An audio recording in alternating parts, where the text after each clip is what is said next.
Welcome friends to another r/MaliciousCompliance video. If you want to help out, make sure to hit the like and subscribe buttons down below. That said, our first story of the day is by 99 Direwolf, pissed off the manager by following the rules. This was years ago when I worked at a call center for a cell phone company working customer service. We were an inbound call center for customer service. On the floor, there were several teams of like 10 to 20 people, each with a team lead. There was this one team leader who was always trying to overperform to get her manager's favor. They got bonuses for certain things, and the better her team did, the more she would make. I hated this manager. Let's call her Shirley. Shirley was always trying to get us to do stuff beyond the job description to try and impress her boss. She always insisted on blasting crappy music right next to our cubicles to try to get us hype. Our job was to answer phone calls, and it made it very hard to have to try to hear customers with this music blasting. She would also be constantly shouting out metrics and just losing it when someone got a sale. It made it very distracting.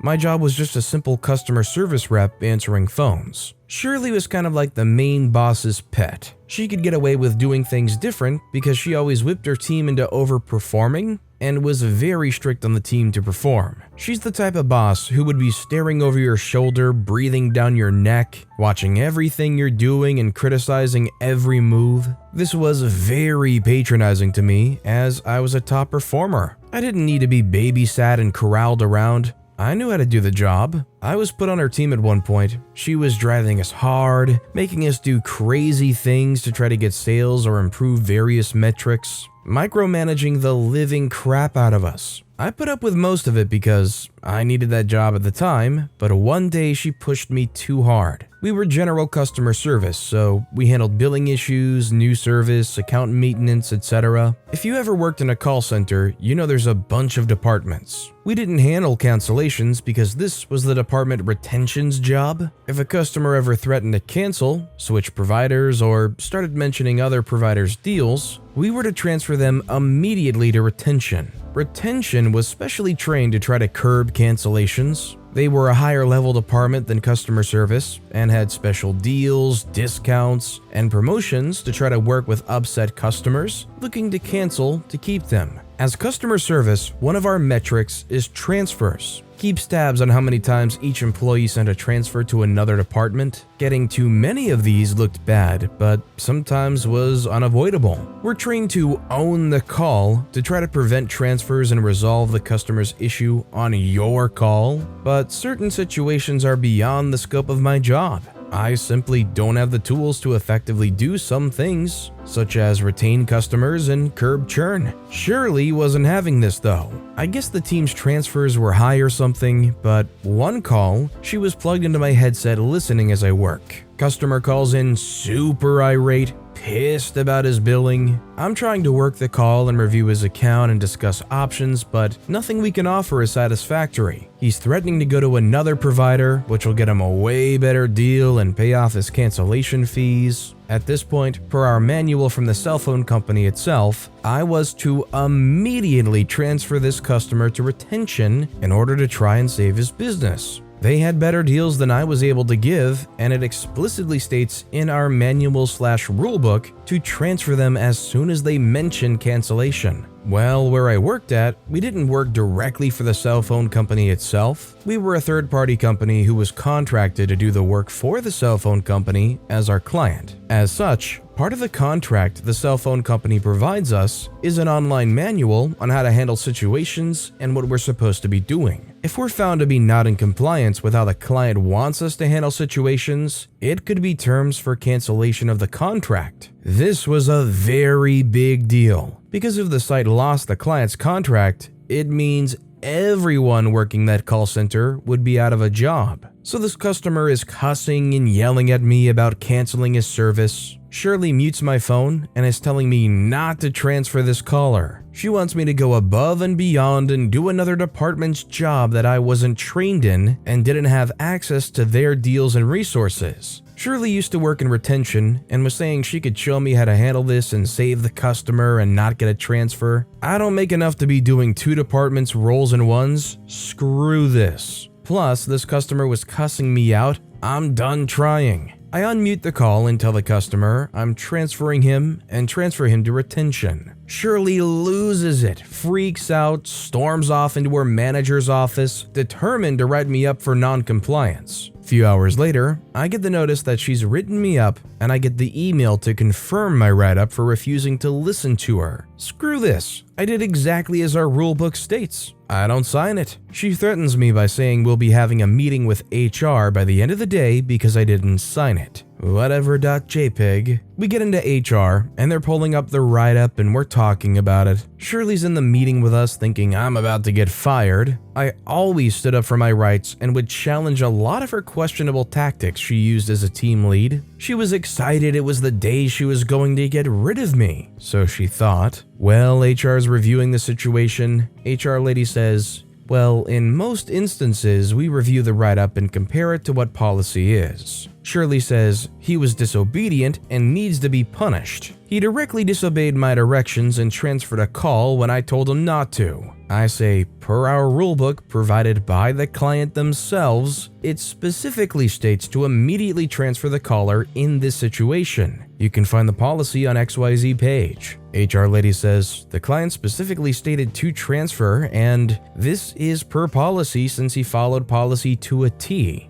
We can't do anything here, and we're dismissing this write-up. Shirley then got a talking to from HR about compliance with the client's wishes and how disregarding this could cost the site their contract and everyone's job. Satisfying to say the least. She backed down and stopped messing with me after that until I eventually got a transfer into another team. How do you guys deal with pressure in situations like this? If you're on the phone and you've got your manager/boss in your ear saying, I can coach you, don't you dare transfer, with you on the other end knowing it's the right thing to transfer and you're not qualified for this, do you think you'd probably give in and try to coach through it, or do you think you'd stand up and say, I'm transferring you to retention, and deal with the fallout? Let me know what you guys think in the comments. Our next story is by Matt Rock J. I need you to break down these giant concrete blocks in the blazing hot weather. Not his exact words, but that was essentially my job description for a week while working on a construction site. There were these two gigantic concrete blocks that were poured to hold up the site security cameras.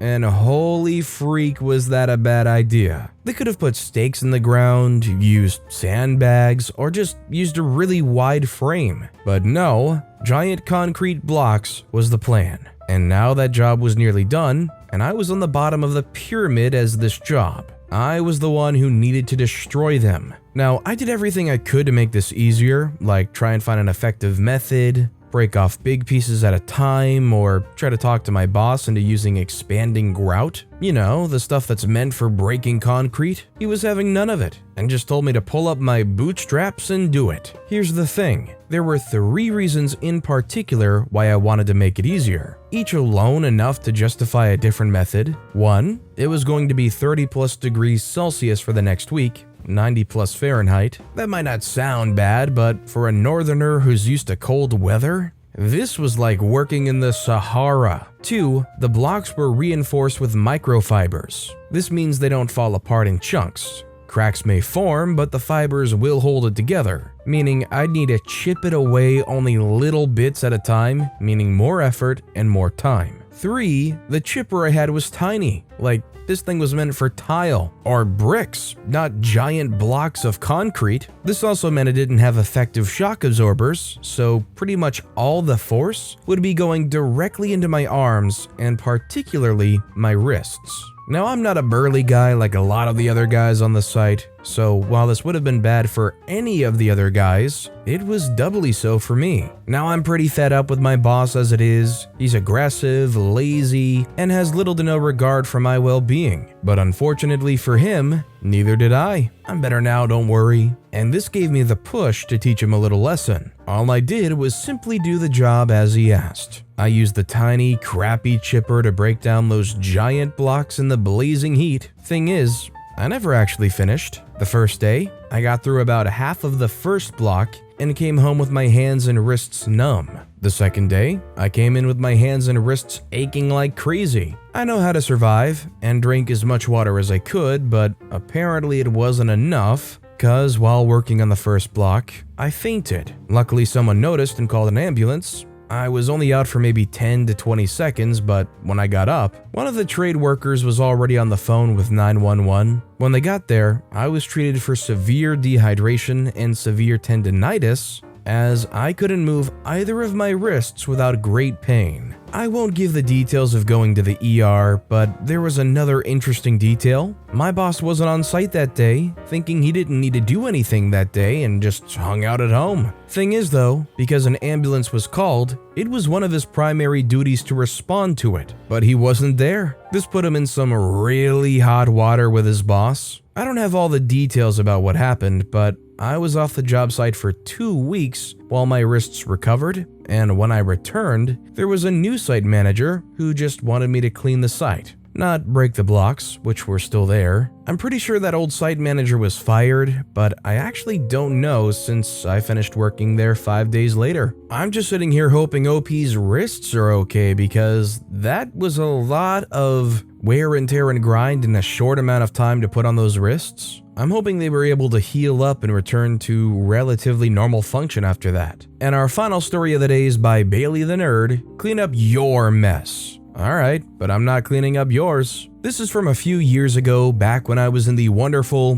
BS world hexscape of retail phone sales, professionally curb stomping my morals. It was not a job I liked, as I have morals, and I had a manager who I did not like because she had neither morals nor a work ethic. Preface: now, for those of you who don't outright know, most retail phone sales, especially at carrier stores, are heavily commissioned. Not on what device you buy, that doesn't matter, but rather what services you buy. Employees typically make an extra $30 to $100 every time you add something new to your account. Managers get their bonuses based off of these metrics as well. So as a result, you can understand there's a lot of pressure over selling new services. Lead up to malicious compliance, our story begins one fateful day when an older gentleman walks into the store. My coworker at the time, typically 2 employees in store at any given time, dislikes helping the elderly, so this guy was passed off to me. He wanted to get satellite television with us, which is typically quite a bit of commission. I work with him. His building doesn't allow satellite dishes to be installed, so unfortunately I couldn't sell it to him. Though my manager did try to force me to convince him to get it installed on a friend or neighbor's house, which I shot down. Once that penny drops, the older gentleman asks about the web version of our TV service. Not as nice a commission, but still a very important metric for my manager. I advise against this as the customer is not at all tech savvy, doesn't know his own email password, and the web-based TV service was, well, it was horrible. I advise against it, but the man's pretty insistent. I go back and ask my manager if I should go through with it since it feels like it's gonna bite me in the butt. And she basically says, do it or don't have a job. So I sell the man the service and, wouldn't you know it, it turns into a nightmare. To turn the long part of this story short, he wants to cancel the service. He forgets his password. Support for the service is practically non-existent. He's getting billed for it month after month. Every time he walks in, he's angrier and angrier. Every time he walks in, I try to fix things myself, but I literally have no back-end support for it. Every time he walks in, I end his visit by trying to go to my manager to beg her to do something managerial to help me fix this mess the poor grumpy old bugger is in. Every time I get a response, it's your mess, you clean it up. Eventually, old dude cancels his credit card. My amazing assistant manager pulls in some favors, and the guy is made whole. The malicious compliance. Remember how I mentioned that TV was a heavy metric in my job? Well, the few times my manager would leave the sanctity of her office because she'd finish everything on Netflix, she'd come out and practically trick people into getting services that they did not want or need. In particular, practically the exact same situation happened with an older woman whom she had sold the internet-based TV service to on a whim. She didn't even go over the terms with this older woman. The older woman comes in when I'm in the store, and I immediately tune into what's happening. she's fallen into the exact same issue, being billed but completely unable to stop it. And what's worse was she didn't even know that she'd been set up for that service. So I go back to my manager, names have been changed. I say, hey Crystal, there's an older woman out here who's having the same issue as Mr. John, my customer. She said you helped her last weekend? Manager says, oh, would you mind helping her with that? You have the experience from last time, and she doesn't have any of her account info. Yeah, account info that you made up. I say, well, it's your mess, you clean it up. Manager says, OP, it's your job to help customers. I say, well, it's certainly not your job to sign up people for services they didn't even know they have. The manager says, well, it was free for the first couple months. I meant to cancel it. I say, great, it sounds like it's your mess. Now go clean it up. Fallout, I'd love to say that the manager was fired over this, but instead, she had to spend about 3 months worth of visits with this woman, receiving a progressively worse store review every time. Eventually, the manager had to have a talk with the district manager about the reviews, and the older woman's account got fixed. Manager was on very thin ice when I quit. I mean, that just sounds like a terrible manager in general. I hope the ice broke shortly after OP left because floating along doing nothing and scamming people, literally, for their bonuses, it's kind of just disgusting. But with that being said, that's all the time we have for today. So of all these stories I've read today, which is your favorite and why? Let me know in the comments down below. And if you haven't yet, if you could like and subscribe, that would mean a lot to me. Whatever you do, whether it's liking, subscribing, turning notifications on, all of it helps grow this channel, and I appreciate the heck out of it. So until next time, I'll see you all tomorrow with some more stories.